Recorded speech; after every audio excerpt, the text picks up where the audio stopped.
பிரவீன்குமார், தமிழ்நாடு புதுவை மீனவர் சங்கங்களின் கூட்டமைப்பு ஒருங்கிணைப்பாளர். அனைத்து பத்திரிகையாளர்கள், தொலைக்காட்சி நிறுவனர்கள் அனைவருக்கும் எங்களுடைய தமிழ்நாடு புதுவை மீனவர் சங்கங்களின் சார்பாக நன்றிகளையும் வாழ்த்துக்களையும் தெரிவித்துக் கொள்கிறோம். தமிழகத்திலே திருவள்ளூர் மாவட்டம் முதல் கன்னியாகுமரி வரை உள்ள மாவட்டங்களிலே மற்றும் உள்நாட்டு மாவட்டங்களில் பரவி வாழும் மீனவ சமூகங்கள்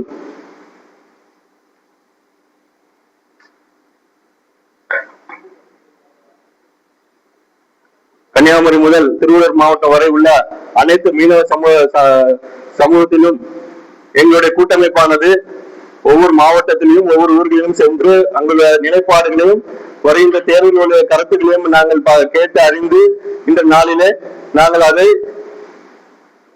பத்திரிகை சார்பாக உங்களை அழைத்து நாங்கள் எங்களுடைய கருத்தை மீனவருடைய நிலைப்பாட்டை அறிவிக்க முடியாத உங்களை அழைத்து இருக்கிறோம். கடந்த 18/2/2026 அன்று சிங்காரவேலன் பிறந்தநாளை முன்னிட்டு சென்னை பட்டினப்பாக்கத்தில் மாபெரும் ஒரு மீனவர் அரசியல் கலந்தாய்வு கூட்டத்தை நாங்கள் நடத்தினோம். அந்த கலந்தாய்வு கூட்டத்திலும் நாங்கள் வந்து பங்கு பெற்ற அனைத்து கட்சிகள் சார்பாக அனைத்து மாநில கட்சிகள், அனைத்து தேசிய கட்சிகள் மற்றும் புதிதாக உருவாக்குற அனைத்து கட்சிகளும் பங்கு பெற்று அவர்களுடைய நிலைப்பாட்டை கருத்துக்களை பதிவு செய்தார்கள். அந்த கருத்துக்களையும் நாங்கள் உள்வாங்கி இன்று நாளிலே தேசிய அளவிலே மகாராஷ்டிரா, உத்தரப்பிரதேஷ், டெல்லி போன்ற மாநிலங்களிலிருந்து வந்திருக்கிற தேசிய மீனவ பிரதிநிதிகள் கலந்து கொண்டு இன்றைய கருத்தரங்கு நடைபெற்றது. அந்த கருத்தரங்கில் நாங்கள் சில தீர்மானங்களை முடிவெடுத்திருக்கிறோம். அந்த தீர்மானத்தை உங்கள் மத்தியிலே நாங்கள் சமர்ப்பிக்கிறோம். தமிழகத்திலும் புதுவையிலும் உள்ள அனைத்து மீனவ மக்களின் தேர்தல் நிலைப்பாட்டையும் அனைத்து அரசியல் கட்சிகளையும் எங்களுடைய கருத்தை நீங்கள் அறிந்து கொள்ளும்படியாக இந்த பத்திரிகையாளர் மூலமாக உங்கள் அனைவருக்கும் கோரிக்கை விடுக்கின்றோம். வருகின்ற தேர்தலில் கட்சிகள், ஆளுகின்ற கட்சிகள், எதிர்கட்சிகள் வெற்றி பெற்று அவர்கள் ஆட்சி அமைக்கும் போது, இந்த 2026 சட்டமன்ற தேர்தலில் வெற்றி பெற்று ஆட்சி அமைக்கும் பொழுது மீனவருடைய பிரதான கோரிக்கையாகவும் 40 ஆண்டுகளாக நிலுவையில் உள்ள கோரிக்கையாகவும் இருக்கின்ற மீனவர்களை பழங்குடி பட்டியலில் சேர்க்க வேண்டும் என்பதை நாங்கள் பிரதான கோரிக்கையாக வைக்கின்றோம். இது கடந்த 2016 முதல் அதிமுக, திமுக போன்ற கட்சிகள் அந்த தேர்தல் அறிக்கையிலும், பாரதிய ஜனதா, காங்கிரஸ் கட்சிகளும் தேர்தல் அறிக்கையிலும் அதை சேர்த்து இதுநாள் வரைக்கும் தேர்தல் அறிக்கையிலே சொல்லிக் கொண்டு வருகிறார்கள். ஆனால் அதற்கான நடவடிக்கை யாரும் எடுக்கவில்லை. வருகின்ற சட்டமன்றத்தில் வெற்றி பெற்று ஆட்சி அமைக்கும் எந்த ஒரு ஆட்சியா இருக்கட்டும், எதிர்கட்சியா இருக்கட்டும், ஒருமனதாக மீனவர்களை பழங்குடியில் சேர்ப்பதற்காக சட்டமன்ற தீர்மானம் நிறைவேற்றி அந்த தீர்மானத்தை மத்திய அரசுக்கு பரிந்துரைக்கும்படியாக எங்களுடைய மீனவ சமுதாய, ஒட்டுமொத்த மீனவ சமுதாயத்தின் வாயிலாக, சமூகத்தின் சார்பாக நாங்கள் ஊடக வாயிலாக அனைத்து கட்சிகளுக்கும் நாங்கள் முன்வைக்கிறோம். இரண்டாவதாக, நாங்கள் இன்று எடுத்த நிலைப்பாட்டில் இரண்டாவதாக, இன்று தமிழகத்திலே தேர்தல் திருவிழா நடைபெற்றுக் கொண்டிருக்கின்றது. இதில் பிரதானமாக அதிமுக கூட்டணி, திமுக கூட்டணி, தாவேகா மற்றும் நாம் தமிழர் என்று 4 முனை போட்டி நடக்கின்றது என்று சொல்கிறார்கள். மேலும் பல கட்சிகளும் தனித்தனியாக போட்டியிடுகின்றது. தேசிய கட்சிகள் இந்த கூட்டணிக்குள் பாரதிய ஜனதா கட்சியும் காங்கிரஸ் கட்சியும் இந்த கூட்டணிகளாக கூட்டணி அமைத்து தேர்தலை சந்திக்கின்றார்கள். அனைத்து கட்சிகளும் அந்தந்த கட்சியில் இருக்கிற மீனவ பிரதிநிதிகளுக்கு மீனவர் அணி என்ற ஒரு அணி இருக்கின்றது, பட்டியலின அணி என்ற ஒரு அணி இருக்கின்றது. பட்டியலின அணிகளுக்கு என்று அரசியலமைப்பு சட்டத்தில் 18% இடஒதுக்கீடு வழங்கப்பட்டிருக்கிறது. அந்த அணிகள் 40 தொகுதியில களம் காண்கிறார்கள். அதுபோல மீனவர் அணி என்று தனியான அணி நாங்கள் ஒடுக்கப்பட்டு, ஓரங்கட்டப்பட்டு, புறக்கணிக்கப்பட்டு வருகின்ற மீனவ சமுதாயத்தை அனைவரும் கருத்தில், அனைத்து கட்சி தலைமையும் தலைவர்களும் கருத்தில் கொண்டு எங்களுக்கும் நீங்கள் வேட்பாளர்களாக நீங்கள் நியமிக்கும் வேட்பாளராக அறிவிக்க வேண்டும் என்று நாங்கள் கேட்டுக்கொள்கிறோம்.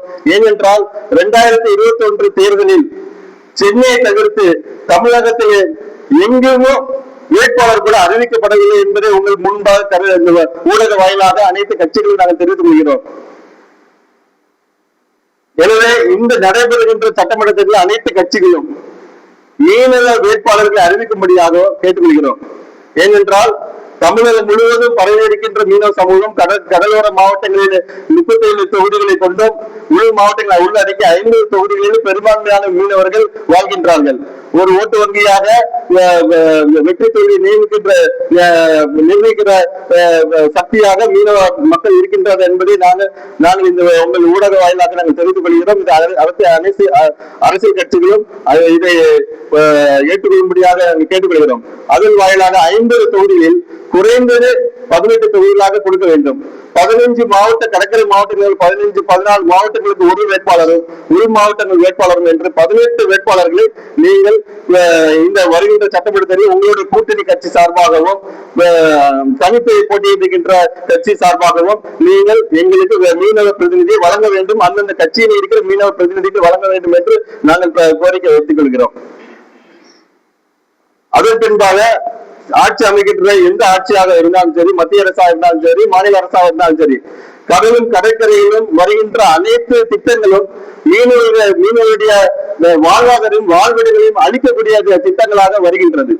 அந்த திட்டங்கள் செயல்படுவதற்காக நீங்கள் முன்வைக்கும் அனைத்து திட்டங்களையும் மீனவர்கள் சார்பாக கருத்துக்களை ஏற்றுக்கொண்டு எங்களுடைய கருத்துக்களை நீங்கள் உருவாக்கிக் கொண்டு எங்களுடைய வாழ்வாதாரம் வாழ்விடங்களும் பாதிக்காத வண்ணம், கடலிலும் கடற்கரையிலும் மாசுபடுத்தாத வண்ணம், எந்த மீன் வளத்துக்கும் எந்த பாதிப்பும் ஏற்படாத வண்ணம், மீன்பிடி தொழிலுக்கு எந்த விதமான ஆபத்தும் ஏற்படாத வண்ணம் நீங்கள் அந்த திட்டங்களை செயல்படுவதற்கு நாங்கள் ஆதரிக்கிறோம். நாங்கள் எந்த வளர்ச்சி திட்டத்திற்கும் நாங்கள் எதிரானவர்கள் அல்ல.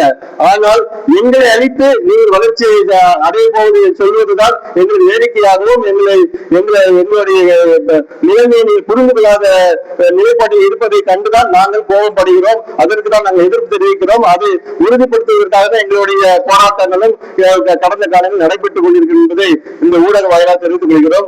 எந்த அரசு அமைந்தாலும் எங்களுடைய கடற்கரையும் கடலோரங்களையும் மாசுபடுத்தாதபடிக்கு என்னுடைய வாழ்விடங்கள் வாழ்வாதாரத்தையும் அளிக்காதபடிக்கு நீங்கள் திட்டத்தை மீனவர்களுடைய கருத்தை உள்வாங்கிக் கொண்டு செயல்படுத்த வேண்டும் என்று அனைத்து கட்சிகளுக்கும் நாங்கள் இந்த ஊடக வாயிலாக தெரிவித்துக் கொள்கின்றோம்.